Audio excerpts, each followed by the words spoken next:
নমস্কার, আজকের breaking news পরিবেশন করছে ইন্ডিয়ান ডিপ্লোমেসি। সঞ্চালনা করছি সুবীর কুমার। কিছুদিন আগে ভারত এবং পাকিস্তানের 4 দিনের যুদ্ধতে গোটা পৃথিবীতে আলোচনার মুখে চলে আসে ভারত। আমেরিকা তো সারা জীবনই দোগলাগিরি করে, মুখে এক কথা বলে, আবার পাকিস্তানকে গিয়ে পেছন থেকে গিয়ে হেল্প করে। এই মুহূর্তে নতুন একটা কায়দা দেখাচ্ছে, আবার পাকিস্তানের কোলে গিয়ে বসেছে।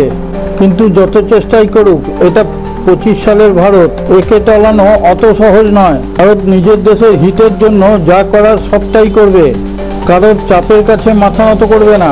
চীন পাকিস্তানকে অস্ত্র সাহায্য করবে, এটা কোনো ব্যাপার নয়, ও তো চিরকালই করে আসছে। কিন্তু আমেরিকাও পেছন থেকে অস্ত্র সাহায্য করছে পাকিস্তানকে। আমেরিকা পাকিস্তানকে দিচ্ছে AM-20 এমরাম, পাকিস্তানের বন্ধু চায়না দিচ্ছে PL-15E। যে যাই দিক, ভারতের কাছে এগুলো সব ব্যাকডেটেড।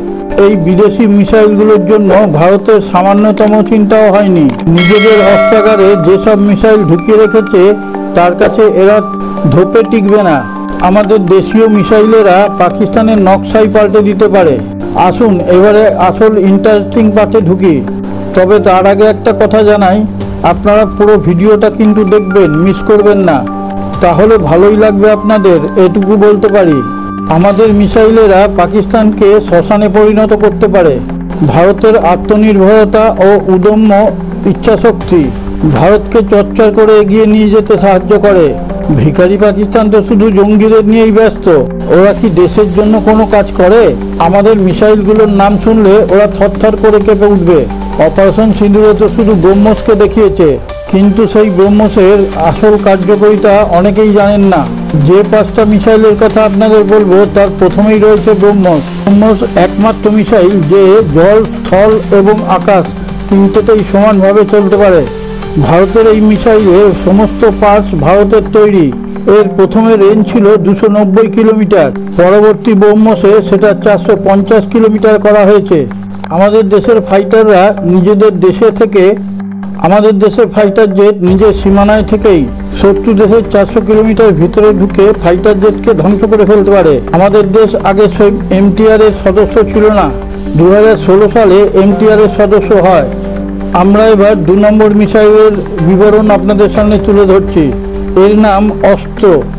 এই মিসাইলটা আকাশ টু আকাশের ব্রহ্মাস্ত্র। এর প্রতাপ সহ্য করা খুবই মুশকিল।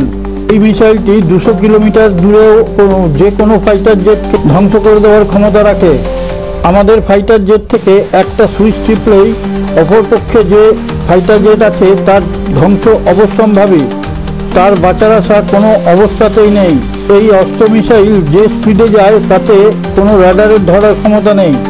এই মিসাইল যেহেতু এয়ার টু এয়ার ধ্বংস চালায়, সেই জন্য অপরপক্ষের রাডার যখন ধরতে পারে ততক্ষণ তার কাজ ছাড়া হয়ে যায়। এই অস্ত্র মিসাইল যে ফাইটার জেটকে টার্গেট করে তার ভবলীলা সঙ্গ। শত্রু দেশের রাডার যখন বুঝতে পারে ততক্ষণে নিজের কাজ ছেড়ে নিজেদের দেশে ফিরে আসে। চীনের PL-15E নিয়ে পাকিস্তান খুব গর্ব করে। চীনের PL-15E ভারতে পাঠাক না, তাহলেই তার কেরামতি কতদূর সেটা ভারত বুঝিয়ে দেবে। কিন্তু ভারতের এই অস্ত্র মিসাইল যদি পাকিস্তানে ঢোকে, পাকিস্তান তাকে ছুঁতেও পারবে না। চেষ্টা তো একবার অপারেশন সিঁদুরে করেছিল, কিন্তু কোনোটাই তো ভারতের সীমানার মধ্যে ঢুকতে পারেনি। তেজস আর অস্ত্র মিসাইলের জুড়ি শত্রুদের জন্য মহাকাল হয়ে দাঁড়িয়েছে। তেজস আসছে শুনেই কোথায় লুকাবে ভেবে পায় না। যিনি এই ভিডিওটি দেখছেন তার কাছে আমাদের চ্যানেল ইন্ডিয়ান ডিপ্লোমেসির পক্ষ থেকে একটা বিশেষ অনুরোধ। আপনি যদি এখনও আমাদের চ্যানেলটিকে সাবস্ক্রাইব করে না থাকেন, এখনই সাবস্ক্রাইব করে পাশে থাকা নোটিফিকেশন বেলটি ছুঁয়ে অলে টাচ করে একটা লাইক দিয়ে শেয়ার করে দিন। তাহলে আমরা বিশ্বের বিভিন্ন প্রান্ত থেকে নিত্য নতুন খবর সংগ্রহ করে আপনাদের সামনে তুলে ধরার অনুপ্রেরণা পাব। আমরা এবার 3 নম্বর মিসাইলে এসে গেছি। এই মিসাইলটি নৌসেনাদের কাছে অমৃত ফল। কোনো মিসাইল আমাদের জাহাজের কাছে পৌঁছানোর আগেই তাকে জলসমাধি করে দেবে। এর নাম হচ্ছে NRSAM এয়ার মিসাইল। এতক্ষণ তো জমির কথা বললাম, আকাশের কথা বললাম, কিন্তু সমুদ্রের কি হবে? সমুদ্রে যে আমাদের ফাইটার জাহাজগুলো আছে তাদেরও তো সুরক্ষার দরকার। বেশ কিছু দেশ আছে যারা কয়েকশো কিলোমিটার দূর থেকে নিজেদের মিসাইল ছেড়ে দামি দামি জাহাজদের জলসমাধি করে দেয়।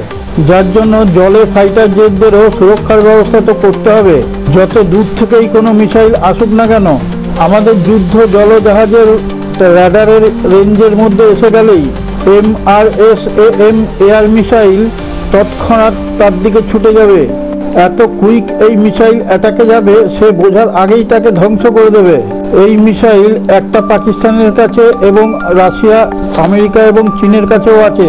আমাদের মিসাইলটি সম্পূর্ণ DRDOর দ্বারা দেশীয় টেকনোলজিতে তৈরি। আমাদের মিসাইলটির রেঞ্জ 6 কিলোমিটার, কিন্তু সে এত স্পিডে ছুটে যায় কেউ বোঝার আগেই সে ধ্বংস হয়ে যায়। আমরা এবারে 4 নম্বর মিসাইলে এসে গেছি। এর নাম হচ্ছে রুদ্রাম। যেমন এই মিসাইলটার নাম তেমনই এর কাজ। শত্রু দেশে গিয়ে তাণ্ডব করতে থাকে এবং লণ্ডভণ্ড করে দেয়। এর চোখ এবং কান দুটোই র্যাডারের কাজ করে। এই র্যাডারের সিগন্যালকে ট্র্যাক করে। সে ফাইটার জেট হোক আর চাই মিসাইলই হোক, তাকে ফলো করে তাকে ধ্বংস করে দেয়। তখন সেই দেশের র্যাডারই সেই দেশের শত্রুরূপে পরিণত হয়। রুদ্রম মিসাইলটি কলাকুশলে এতই পটু যে তাদের অস্ত্র দিয়েই তাদেরকে ধ্বংস করে। পাকিস্তানের কাছে রাজ নামে এক ক্রুজ মিসাইল আছে, তার রেঞ্জ 350 কিলোমিটার। রুদ্রের থেকে রেঞ্জে বেশি হতে পারে, কিন্তু রুদ্রের কাছে যে ভ্যারাইটি ক্ষমতা সেটা তার কাছে নেই। রুদ্রকে যদি টার্গেট বেঁধে দেওয়া হয়, বাংকারের কংক্রিট ভেদ করে শত্রুকে শেষ করে দেয়। DRDO এখানেই থেমে থাকছে না। 2025 সালে রুদ্রম সিরিজের যে নতুন সংস্করণ টেস্ট হচ্ছে তা সবাইকে অবাক করে দেওয়ার মতো। রুদ্রম 3 এক হাইপারসনিক মিসাইল। একে কোনো র্যাডারের পক্ষে ডিটেক্ট করা সম্ভব নয়। ক্ষমতা এতটাই যে যুদ্ধ শুরু হওয়ার কিছু সময়ের পরেই যুদ্ধকে শেষ করে দেওয়ার ক্ষমতা রাখে। এই ক্রুজ মিসাইল প্রতি ঘন্টায় 7408 কিলোমিটার গতিবেগে ছোটে। সেই জন্যই কোনো র্যাডারের একে ডিটেক্ট করা সম্ভব না।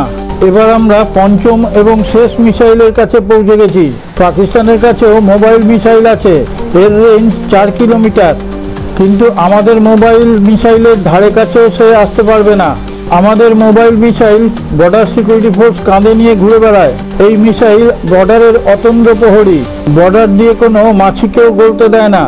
এই মোবাইল মিসাইলকে লাদাখ থেকে অরুণাচল পর্যন্ত তাকে সাপ্লাই করা হয়ে গেছে।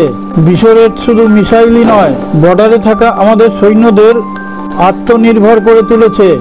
এই মিসাইলের জন্য তাদের ভয় ভীতি সব দূর হয়ে গেছে। বর্ডার দিয়ে যদি শত্রুপক্ষের কোনো ড্রোন ঢোকার চেষ্টা করে, মুহূর্তের মধ্যে সে কিছু বোঝার আগেই তাকে ধ্বংস করে ফেলবে। সে যখন বুঝতে পারবে তখন অনেক দেরি হয়ে যাবে। আমাদের পারমিশন ছাড়া সে ভারতের আকাশেই ঢুকতে পারবে না। সেই কারণে বর্ডারে সৈনিকদের আকাশের রাজা করে রেখে দিয়েছে। যিনি এই ভিডিওটি দেখছেন তিনি যদি ভারতপ্রেমী হন, তাহলে আমাদের চ্যানেলের কমেন্টে গিয়ে জয় হিন্দ কথাটা লিখতে ভুল করবেন না। सारे जहां से अच्छा हिंदुस्तान हमारा हमारा, सारे जहां से अच्छा।